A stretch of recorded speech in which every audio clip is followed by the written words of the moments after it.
They make laws. Okay. And what kind of laws do they make? Answer my question. What laws do they make? I see you're still going around in the same circle. What kind of laws do they make? What laws do they make? What laws do they make? It's up to them. What do you mean it's up to them? Let me ask you a question. Let me ask you a question. Let me ask you a question. Allah made alcohol haram, yes? Allah made alcohol. It's the wrong way of saying. Answer my question. Allah made alcohol. Shirk is when you follow a cult of false god. When you follow a false god, you worship. Not just following. Just following. And bowing down to and sacrificing for. Sacrificing and you worship.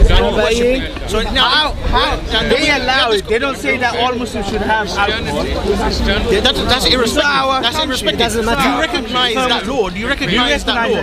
Yeah, I do recognize Darul Kufr.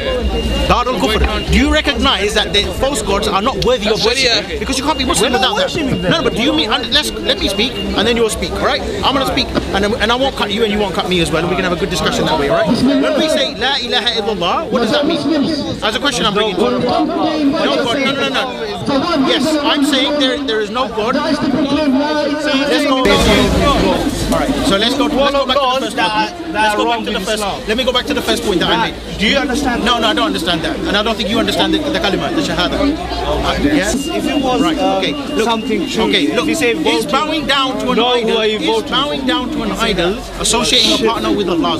Yes. Yes, okay. Is sacrificing an animal for an idol, is that associating a partner with Allah? Yes. So first let's understand something called Shirk billah. Shirk billah is Shirk al-sarf wal-ataf. To ascribe a partner with Allah. Remember, you're not going to cut me, alright? And I'm not going to cut you either, okay? When I finish, and then I'll give you time to speak, we'll get somewhere like that, okay? Alright?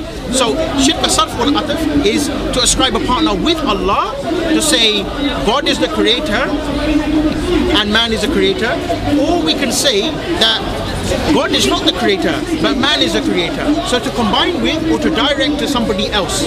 Alright? Now how this fits in with the Shahada, La ilaha illallah, is we say, Kullu ma'budin aw matbu'in aw muta'in min dunillah fahuwa tahut. La ilaha illallah means that you must give up al-nafi, La ilaha illallah, wal-ithbat. So we believe that there is no God worthy of worship to be followed, to be obeyed and submitted to in truth, except illallah.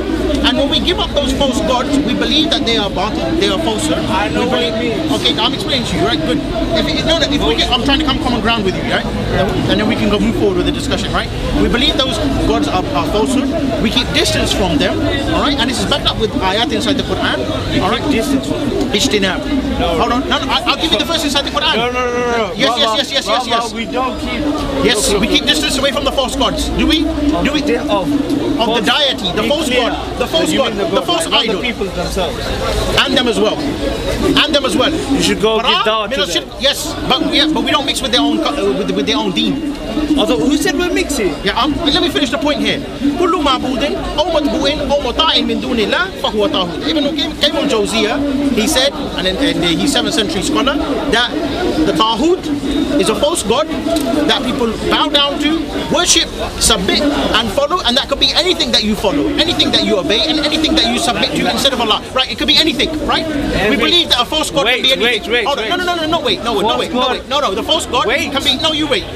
The false god can be anything that you bow down to, you worship, you obey, and you submit to instead of Allah's worship. No, worship. Obey. Right? Ibadah. Now, ibadah. Worship. I'll use the English language. Worship. So what is worship now? I obey my parents. Doesn't mean I worship. Worship can be of two types now. Ifradullahi bin nusuk.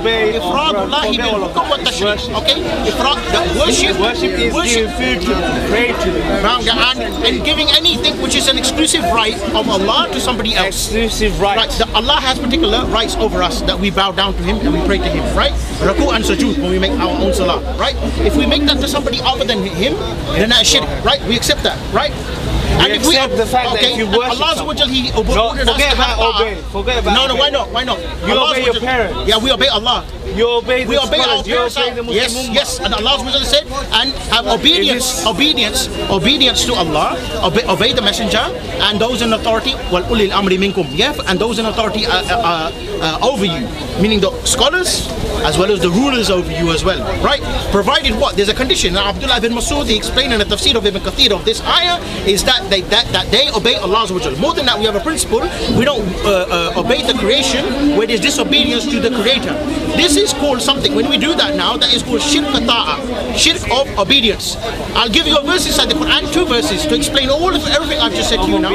Okay? Now let me finish the ayah, because Quran I'm going to tell you now, not my verse, not my words, my interpretation. I will tell you. No, not going to be my interpretation. It's going to, no, I'm not going to be my interpretation. I said I'm not going to give you my interpretation.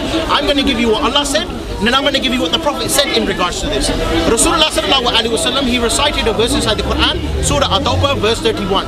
The Jews and the Christians of the past, not the present, well, even the present, they're even worse than that.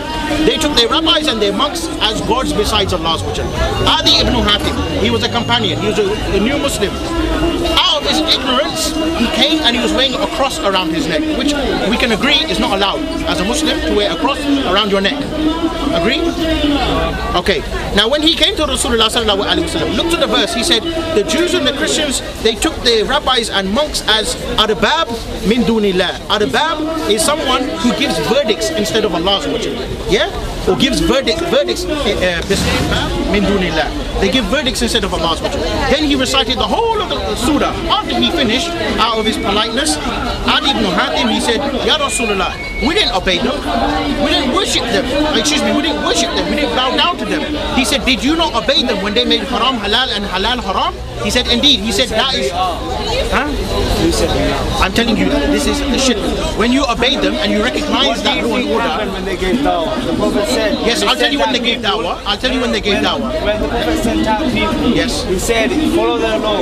No, he never. He said, no, he never. He never said that. Mu'adh ibn Jabal, when he was sent to Yemen, he said, go and call them towards the tawheed of Allah, the oneness of Allah, yeah, the exclusive worship of Allah. And if they're able to do that, then what? Establish, let them do the salah, establish the zakah, all of that, right? So he was ordered to invite them to Islam, not to say, I'm going to invite you to my part of Islam, one part of Islam, and we will mix it with Kufr law, and we will obey you in your man-made law. Okay, Rasulullah sallallahu alaihi wasallam, inside Mecca, was he obeyed? Yeah, you can be a good Muslim. You can be the best Muslim by living inside the West. How? By following the example of Rasulullah sallallahu alaihi wasallam, by what he done inside Mecca. By what, look, when Rasulullah sallallahu alaihi wasallam first received the wahy, when he, it's not political, yeah, it is a political agenda. It's called Isharuddin. Isharuddin. Allah said inside the ayah, هو الذي أرسل رسوله بالهدى ودين الحق ليهدوا ولدين كل ولو كره الكافرون. Rasulullah said, Allah said we sent the messenger with the deen of truth to make it dominant over every other way of life. And then Allah he go somewhere there? No, because it's not the two legs, right? Okay? And then Allah I'm saying, what is I can't hear you over there. I can't hear you over there. We can't hear each other. The Prophet sallallahu alaihi wasallam, Allah said he said with the deen of truth, to make it dominant over every other way of life. So Allah told you the agenda for why he sent the messenger Muhammad sallallahu alaihi wasallam. And then when he first came with the wahy, when the wahy was first revealed to him, he went to Waraqah bin Nawfal with his cousin Khadija, to Waraqah bin Nawfal, who was the cousin of Khadija. Khadija was his first wife. Alright, okay. And what did Waraqah bin Nawfal say to the messenger Muhammad sallallahu alaihi wasallam? No man came with what you came with, except that he was harmed, he was persecuted, and I wish I could live long enough so I can support you. And then Rasulullah sallallahu alaihi wasallam, he said, would such a thing happen? Would my people turn me out from my own land? And in Surah Anfal, Allah revealed the verse about how they were plotting and planning, and how even the shaitan came in the form of a man, right? And said that we need to think about this man. This man, he's turning your fathers against your sons, he's doing all of this. So why don't we exile him from his land? Why don't we detain him? Why don't we kill him? Allah said inside the ayah, in regards to the aqidah, the belief of the non-Muslim, in regards to the Muslim, يُرِدُونَ أَن يُطْفِئُوا نُورَ اللَّهِ بِأَفْوَاهِهِمْ وَيَبَأَ اللَّهُ إِلَّا أَن يَتِيمَ نُورَهُ وَلَوْ كَرِهَ الْكَافِرُونَ. Allah said they wish to wipe out the nur of Islam. They wish to wipe out the nur of Islam. وَدُّوا لَوْ تَكْفَرُونَ كَمَا كَفَرُوا فَتَقْتَلُونَ سَوَاءً. They wish for you to leave the deen of Islam so that you become kafir, so that you become equal like them. So the obedience, again, let's go back to Surah At-Tawbah. What did Rasulullah sallallahu alaihi wasallam say? He said, when Adi ibn Hatim asked, how did we worship them? He said, did they not make haram? Did they not make halal? And you obeyed them in that. He said, indeed. And he said, that is how you worship them. Meaning if you obey somebody in another matter, takes you outside the fold of Islam. Shirk ata'a. Okay, I'll give you another incident. I haven't finished yet. And another incident as well. That when the Jews, they started to debate. Started to debate about a dead animal animal with the Sahaba. Have you heard about this story? You know about this story? The Jews, they came and they started to debate with their companions. Some of them were new Muslims again, and they said, what is wrong with this dead animal? Meaning the one which has not been slaughtered in the name of Allah Azza wa Jal. And some of them, they started to think that this is a good point, that which one is better, the one that you killed with your own measly, broken knife, or the golden knife, meaning Allah Azza wa Jal is the one who gives life and takes life. Allah Azza wa Jal said, and if they had obeyed them, they would have become mushrikeen. Shaykh al-Islam Ibn Taymiyyah, as well as many scholars like Imam Malik as well, they said if they had obeyed them in that one matter of just eating an animal which was haram, meaning obedience to somebody other than Allah Azza wa Jal, then that would take them outside the fold of Islam. And as for the whole incident where we said we must keep distance, Surah Mumtahina, chapter 16, verse number 4, Allah Azza wa Jal said inside the ayah, indeed for you is a good example, قد كانت لكم أسوة حسنة في إبراهيم والذين معه إذ قال لقومه إنا براء منكم ومما تعبدون من دون الله. Ibrahim alayhi salam and those with him, his own qawm, what did they say to their people? What did the people of Ibrahim alayhi salam do? They worship idols. His own father was once someone who used to manufacture the idols. He said, between us and you, inna bura'a minkum wa mimma ta'buduna min dunillah. Between us and you is this rank hatred and animosity, and it has started and it will begin and it will finish until you worship Allah Azza wa Jalla alone. But until then, we keep distance away from you. Allah Azza wa Jalla also, He revealed the ayah, قُلْ يَا أَيُّهَا الْكَافِرُونَ. Oh, you kafir, I don't worship what you worship. You don't worship what I worship, and I will never ever bow down to, worship and submit to anything that you worship. More than that, when the Quraysh, they came to Rasulullah sallallahu alaihi wasallam and they offered him money, they offered him position, they said, oh Muhammad, what is it that you want? You want position?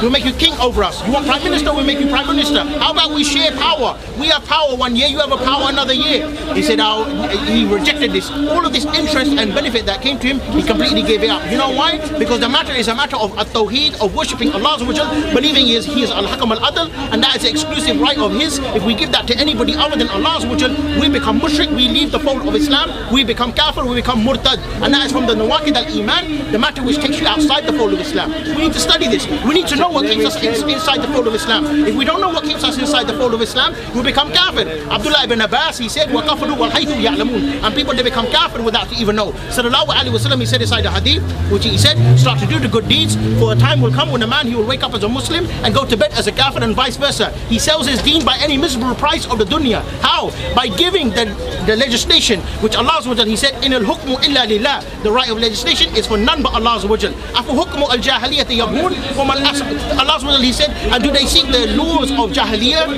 Who is better in legislation? فَلَا وَرَبِّكَ لَا يُؤْمِنُونَ حَتَّى يُحَاكِمُوكَ فِيمَا شَجَرَ بَيْنَهُم ثُمَّ لَا يَجِدُوا فِي أَنفُسِهِمْ حَرَجًا مِمَّا قَضَيْتَ وَيُسَلِّمُوا تَسْلِيمًا. But know by your Lord, O Muhammad, they're going to have true faith, they cannot have true iman until they make you, O Muhammad, one who you refer to in your own legislation. We have the Kitab, we have the Sunnah, and we have the best example for us. We're not in need of any man-made legislation. To accept that takes you outside the fold of Islam. I just want to advise you that you should not vote, stay Muslim. Don't vote, because it's shirk.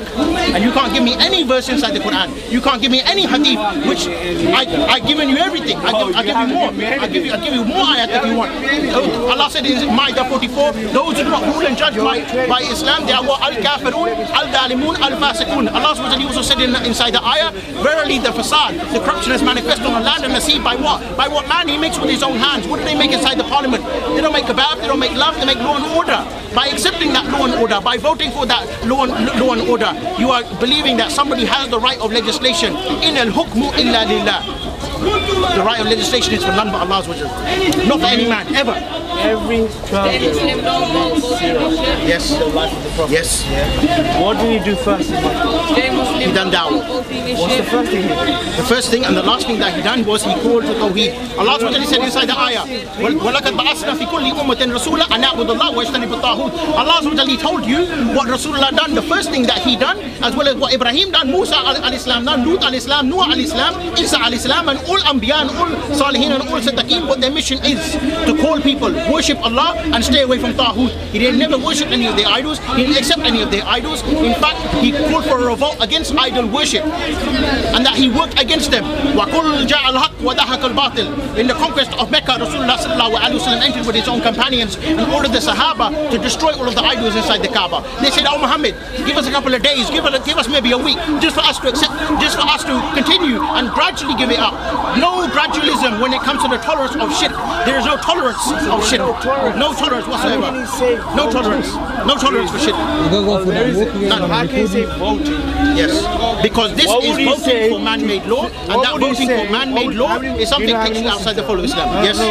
Yes. What would you say for millions and millions of Muslims to vote in this country? There's like then we need to advise them. We need to advise them. If you go Islam with Muslims yeah, what would you say to them? I'll say, fear Allah, stay Muslim and don't vote. They would laugh at you when you say. They can laugh what they want, but I give all the ayat. You haven't given me a single ayah, single hadith to say that we can vote. I shouldn't be speaking because it's so you shouldn't be speaking. You're right. You should not be speaking. When it comes to the hukum of Allah, how can you ever comment above that? How can you comment even above that? How can you even comment above that? Spend my time and resources on it. That's what I'm thinking. You don't need to. Why? Because the al-haq al-ablash, the haq is clear. What do you mean tyranny? What was Prophet sallallahu alaihi wasallam doing inside Mecca? He wasn't causing tyranny against idol worship. You accept that idol worship is shirk. You accept that man-made law is shirk. Is man-made law shirk? Is man-made law shirk? I'll ask you again. Man-made law. Yes. Man-made law. Man-made law. Is it shirk? Fatwa is man-made law. No, that's not. Fatwa is not man-made law. That is a matter of ijtihad for a new reality. We are talking about is man-made law shirk? Is man-made law shirk? Is man-made law shirk? Can we give the name al-hakam al-adl to man? If it doesn't. No. Imam Shafi'i, he said against Islam. It's fine. No, Imam Shafi'i said anything which goes against Islam is kufr. Anything which matches with Islam is still kufr. If it's not against Islam, yes, it's fine. No, it's not. So you just said it's fine. No, it's not fine. I'll tell you why. If it doesn't go against the only deen acceptable. No, but if Cameron says tomorrow now, for example, I'm going to cut the hand of the thief based upon the rational proofs of why it makes sense, still not acceptable. For him, it's not acceptable. In the eyes of Allah, it's not acceptable. Does Allah accept it? Does Allah accept it? No matter of that. No. So you're saying now we can obey somebody other than Allah where there's disobedience to Allah in those matters. No. I'm not saying disobedience. There is disobedience in that. I'm saying if it doesn't go against Islam, I'm fine with it. No, so what? That's irrespective. All I can do is give dawah. Yeah, that's what I'm telling you to do as well. You're not doing that. This is dawah. Yes. Shirk is unforgivable. Shirk is, yes, so why you want to vote? And you're saying, what are you going to get out of it? What are you going to get out of it? What are you going to get out of voting? Why would you vote? Who would you vote for, by the way? I wouldn't vote. You want to vote? After all of this, you're telling me you're not even going to vote. After all of this, he's telling me you're not even going to vote now. First he tells me that you can vote. Now after all of this, he says, I'm not even going to vote now. I didn't say I'm not going to vote. I said I'm not going to vote for the main ones. Which main ones? Who are you going to vote for? UKIP? No, I'm going to go for Green Party. Green Party? I want a different government. Don't you want the governance of Allah? The Sharia of Allah?